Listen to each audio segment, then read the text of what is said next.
Hey friend, Roger Christofferson here with another album battle today. Going a little bit weird. We're going to go with two bands but the same band, if you know what I mean. We're going to go with Don Dokken's first solo album and Lynch Mob's very first outing, Wicked Sensation, where George Lynch went out with his band. It's kind of when the band Dokken had split. Don was allowed to use his own name, Dokken for the band, so he had to go with Don Dokken. It was a mess, George and Don have always fought since from beginning till the present day. They've always had arguments, but they always created a lot of great music between them. Unfortunately, at this point in time, they split, but I actually think they created some of their best music when they split. I don't know, personal opinion, but anyway, we're gonna just compare the two together and maybe see what we end up with here at the end. When Don went solo, he got some killer players. He got John Norum, who was from Europe. He had Mickey D, who had played with King Diamond and was with Motorhead at the end there. I talk about a couple of killer musicians there. The other guys, names are slipping my mind. They weren't quite as famous as those two, but still amazing players nonetheless. And then, Lynch went out and got, he had Mick Brown still with him from Dokken. Then he had Anthony Esposito, I think, played on that one, bass. He was in Rat for a little while. I don't know if he really did much other than that. I think he was recently in Black Star Riders. And Only Logan, who was just kind of an unknown singer at the time. I think had a great voice. I know they had some issues with him. And went on and got Robert Mason to sing with him. Now he's back with the band again years later. But unique situation there. So anyway, let's get into it. Don Dokken's the one we're going to start with, Up From the Ashes. Lead song off that one, Crash and Burn. Great song. I mean, this really starts off really the heavier side. Just getting right into it, just showing that he didn't lose anything from going solo. Actually still has the kind of a Dokken sound to it. I don't know if that was, I'm guessing it was intentional. They didn't want to lose the Dokken sound, even though George is the one who came up with a lot of the riffs, obviously. Earlier before George joined the band Dokken, Don was writing a lot of the songs, so he could write, and he was doing that before George came on board, so it's not abnormal for him to have that sound already, even though George does have his own unique way of playing. But anyway, good song. Into 1,000 Miles Away, that's extremely catchy. That's another way of showing that you could still be heavy with the catchy vocals. Into Winsome Nights, which is kind of the lightest one on this side of the album anyway. It's but it's still got that big catchy chorus. Into Forever, which I don't remember so well, but I believe that was what they were supposed to be their ballad possibly on this one, but they didn't really do too much with it. Into Living a Lie, that's a good song. Actually, that one had a really killer guitar riff too and some great playing. And then When Love Finds a Fool, I think that was kind of a slower one too. Remember that being fairly decent, melody-wise, and of course every song on this album just had killer guitar playing. There wasn't anything bad about the guitar playing. It was just amazing on both ends. He really knew what he was doing when he got those guys on board. Over side two, opens with Give It Up, another great rocker, catchy, good song. Into Mirror Mirror, actually that's probably one of my favorite ones on the albums. Mirror Mirror, check that one out. The anti-drug song, if I remember right. Maybe I'm wrong. I'd have to refresh myself on the lyrics, but that one was a good song.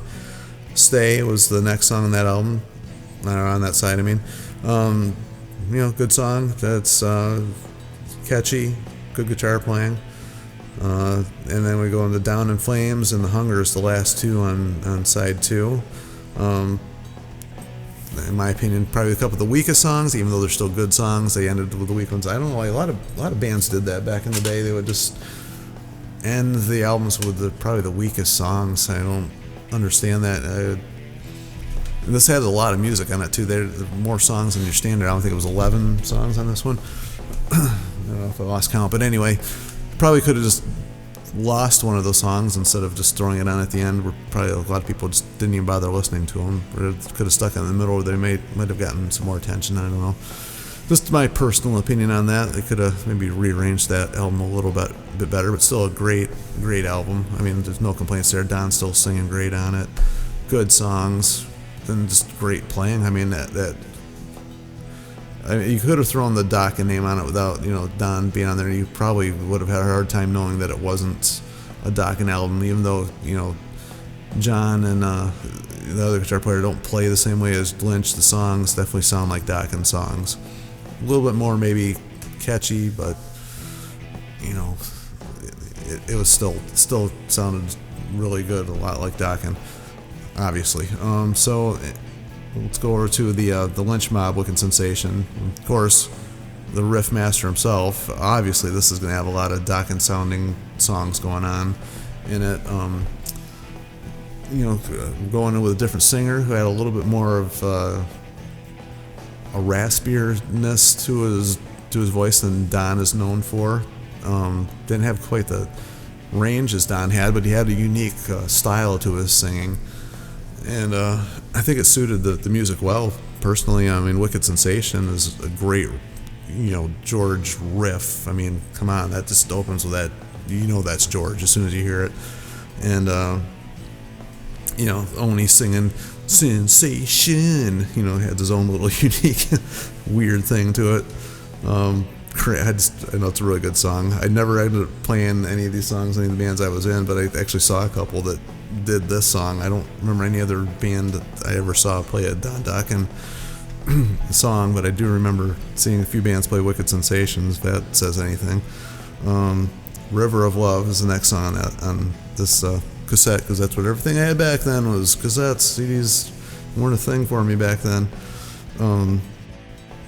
That's another great song. I mean, River of Love, huge song. Great riffs, great chorus. I don't know who came up with the melody. If George is writing the stuff himself, or if he's writing them with Oni. I don't know how that worked, but man, talk about a big, huge, catchy chorus. That was, along with a heavy riff, that was a good song. Sweet Sister Mercy, another. Same thing. Just. That one had, that's just such a good song. I don't even know how to express it. It's just, really good song. You got just those first three songs in a row were just killer. What a way to start an album. And then we go into All I Want, which is a good song, but it's, it's there to lose a little bit of it there, but still a good song. Can't fault them too much. Of course, this one's got a lot of songs on it too. They both were just trying to fill up as much space they could. I think when they released these two, they're really competing with song quantity as well as quality. Goes into Hellchild. That's a great song too. Hellchild, it's just got that cool vocal melody over another. Just killer song. She's Evil But She's Mine ends out the side. It's really not a bad song. That's a great song too. Not a bad song on this first side at all. Side 2 opens with Dance of the Dogs. It's a decent song. Not on same par, I think, as the opening first side there. Into Rain. And then we're right back up. Same song quality as the first side. Great song. Same deal. Same thing. Big melody is great. This guy he had a really, I think, good voice to just fit this band the best. Of the singers the Lynch Mob has had, I think Oni was probably the one they should have stuck with right through everything. Into No Bed of Roses, another killer song. What can you say? It's just got the same thing. It's just this huge chorus, great vocals, great solos. Oh man. There isn't a weak point. Even though All I Want isn't like the best song on side 1, it's still a good song. And it's really not a weak song. I shouldn't say that, but compared to what these guys are putting out already, it's hard to keep up. And then we go into Through These Eyes. Good song. It's starting. Yeah, I guess that's on the same par as All I Want. It's still good, but it's not as great as some of these other ones were. Into 4 Million Years, another one right back up there again. I mean, just a lot of these songs, they just had that killer riff with a great guitar or a great vocal melody. Oni has just got a unique way of singing, even though it's very common sounding for the time. He just had a little tonal quality to it, and the way he enunciated stuff was very unique to him. I don't think he got as much attention as he should have gotten. He's a really good singer, just a perfect fit for George's guitar playing. And then the end was Street Fighting Man, which is probably my least favorite song on the whole album, but it's the last song, so who cares at that point? And stop it if you want to. And they had more than enough songs on here. Was that 12 songs I just rattled off? So, I mean, both big albums as far as quantity goes, and they really were out to prove that each one of them could do it on their own. Unfortunately, when they got back together again, I don't think they produced some of the better stuff. I think this is probably their peak musically, as far as being the band Dokken. So the good way to end it. 2 great albums. As far as just speaking musically, anyway. Wish they had gone on to make more Dokken albums together that were good, but unfortunately they just didn't. And the reunion one they just did here recently didn't, in my opinion, didn't hold up. I mean, Don, he's up there in years. He just isn't able to do what he did. George is playing. It didn't sound like he was into it anymore. So, I mean, going back to these 2 albums, I think was probably their best playing in their careers and singing, and Don's end in their careers. I don't even know if I could pick a favorite here, but after hearing myself just rattle on and on about the Lynch Mob one there, I think I'm probably going to have to go with Lynch Mob. I was just remembering how great of an album that really is. Even though Don's solo album's great, and John Norum is one of my favorite guitar players, but George Lynch is just like the master of riffs. I mean, he just comes up with his own unique style. He came up with that stuff. I mean, people have tried to copy him. I've tried to copy him. I mean, you can hear his influence on some of the stuff I came up. I was in a band named Brandy Lies for years, and you can hear in some of those songs, the George influence on me. So again, I'm gonna have to go with Lynch Mob, just because George it was such a huge influence, and he just had his own unique way of doing solos and writing riffs, and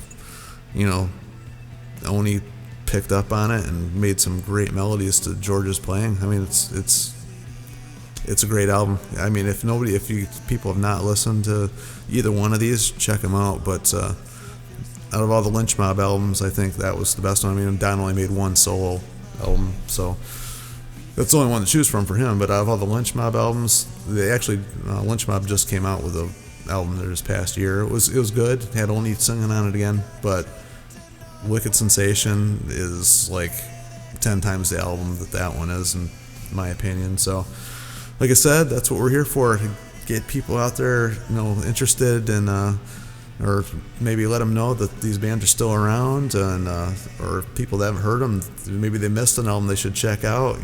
Maybe there's people out there that didn't know that Don had a solo album, or there's bands out there that have heard George playing with all these multiple things he's been doing lately that don't know that there's this Lynch Mob album out there.